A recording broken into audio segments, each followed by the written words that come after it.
que ce soit reposé. Le Saint-Esprit va t'animer dans le rythme de Dieu.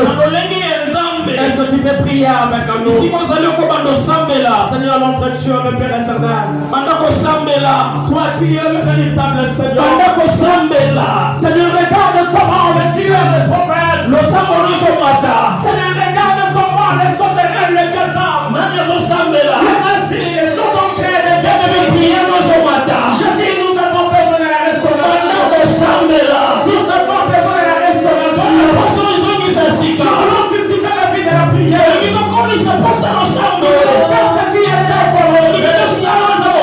Jésus, sans toi, nous ne pouvons rien. Seigneur, lève-toi.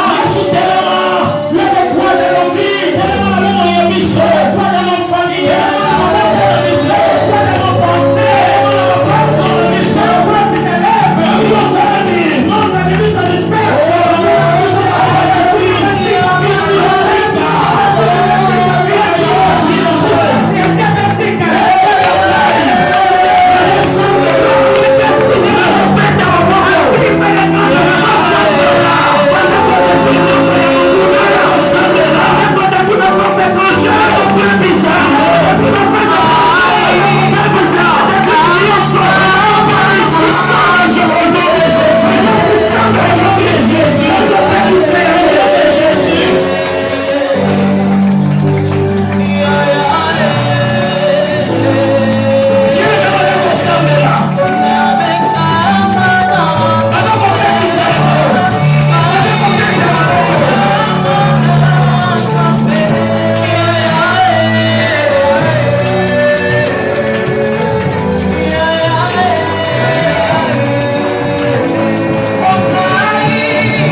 Puisque cette génération de tueurs de prophètes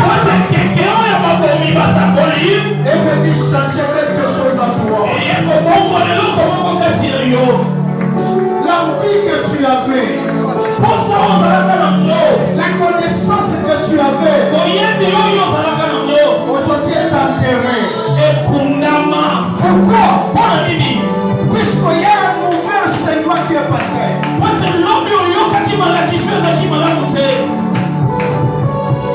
Et c'est comme ça qu'ils ont agi. C'est comme ça qu'ils ont agi. Les tueurs de prophètes, ils nous ont enlevé quelque chose de nécessaire. La dîme et l'offrande étaient parmi les éléments qui nous maintenaient dans la présence de Dieu. Mais à cause d'un conseil, de méchants, on a perdu le caractère, on a perdu le comportement. Le livre d'Exode dit ceci. Ce sont des choses que Dieu lui-même avait ordonnées. Ce n'est pas le pasteur, c'est Dieu qui avait ordonné. Est-ce qu'il y a quelqu'un qui est tombé victime de ça, qui n'est plus régulier à la dîme et aux offrandes, et qui maintenant il accepte que le Seigneur restaure-moi, je vais revenir dans mon premier amour.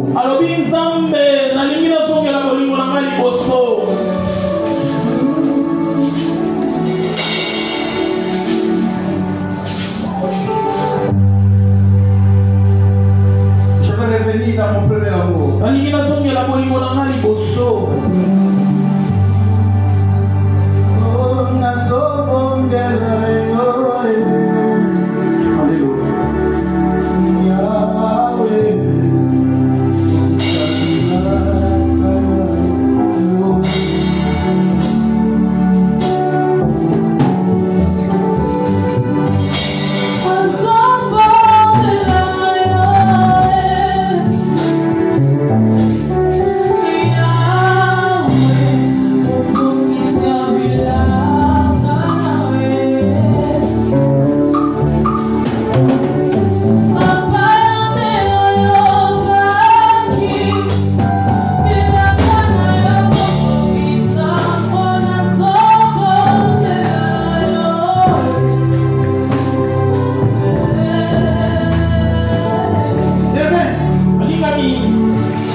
J'aimerais que tu comprennes que la pratique de l'offrande, la pratique de la dîme, rester dans le rythme de l'Éternel, fait partie de la promesse de Dieu. Que je serai au milieu d'eux et ils feront comme moi l'Éternel je fais. J'aimerais que tu dises à Dieu, Seigneur, yako kokisa bilaka ya kolaka tinanga. Bilaka ya lelo eza bilaka ya kokota na mbele. Bilaka ya lelo eza bilaka ya kosoma motuka te. Bilaka ya kokoma mwana na Nzambe. Amen. Bilaka ya kosala posa ya Nzambe. Amen. Bilaka ya kokokisa posa ya Nzambe. Amen.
Au nom de Jésus-Christ.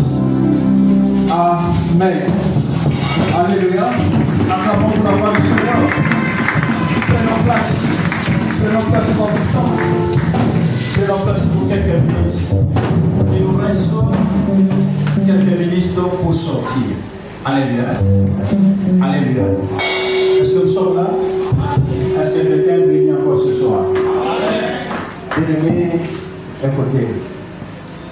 Le peuple que nous sommes appelés à rester devant le rythme de l'Éternel, dans le programme de l'Éternel.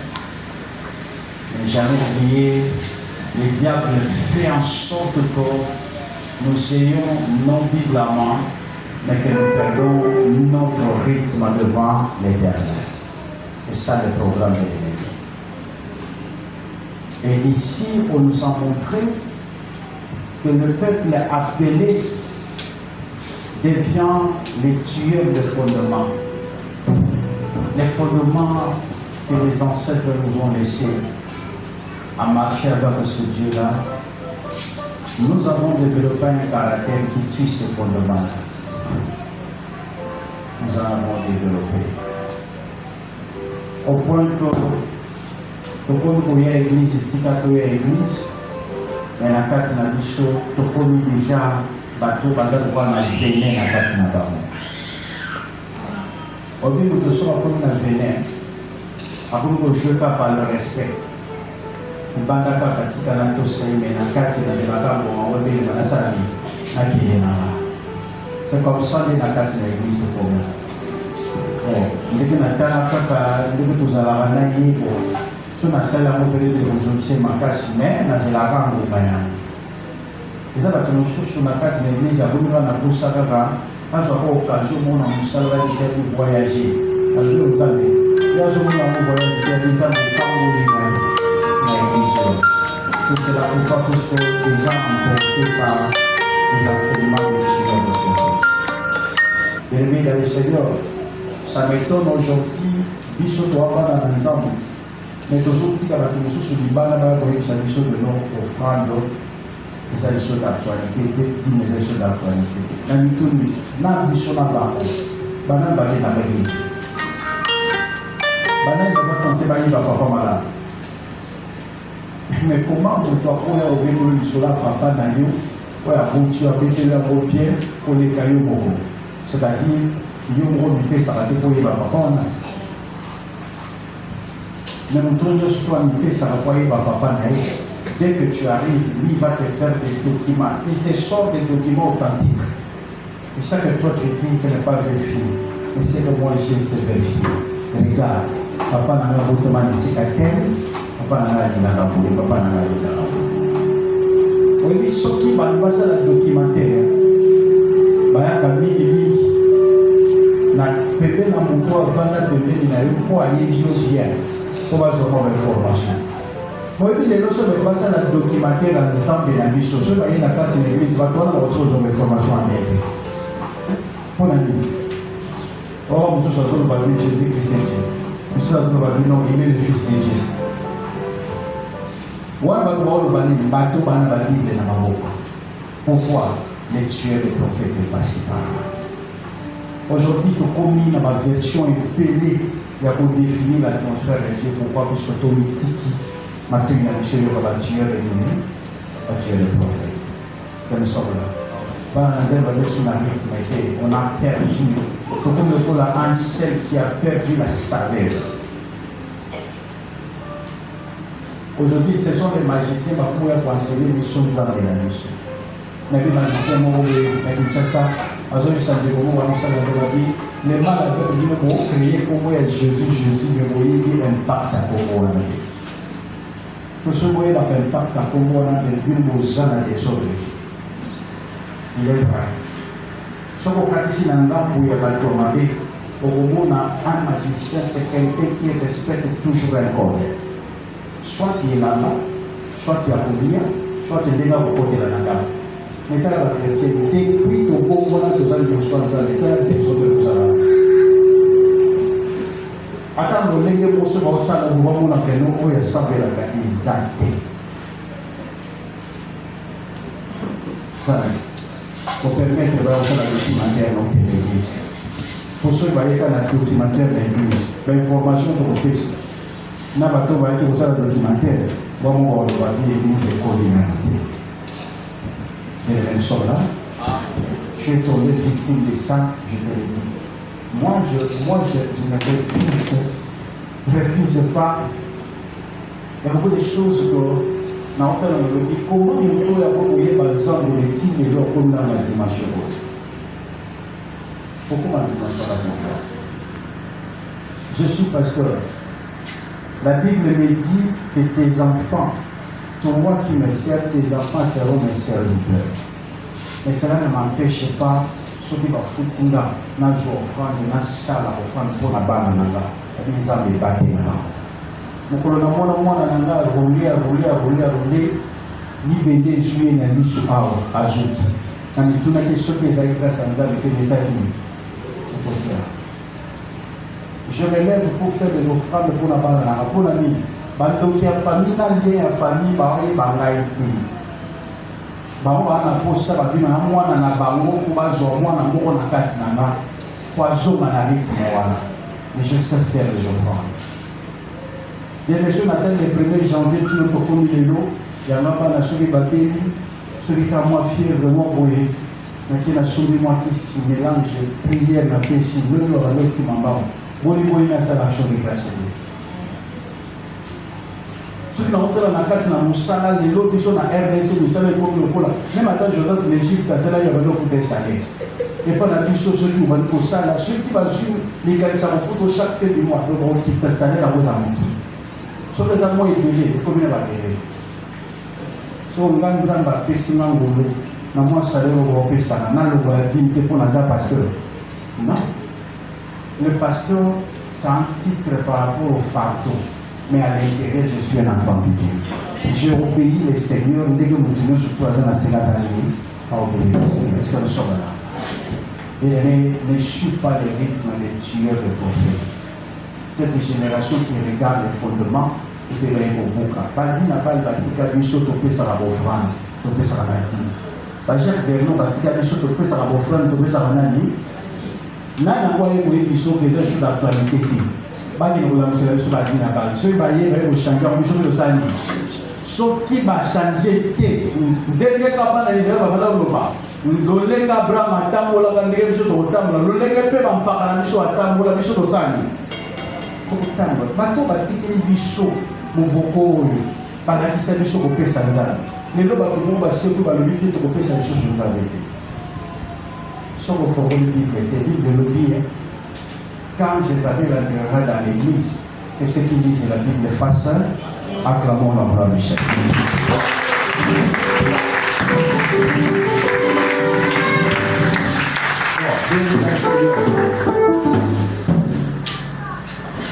Au monde qui tourne là-haut, je mets ça, ce que le monde de nous a disposé tout.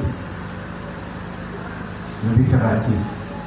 Le passant des sons avec sa direction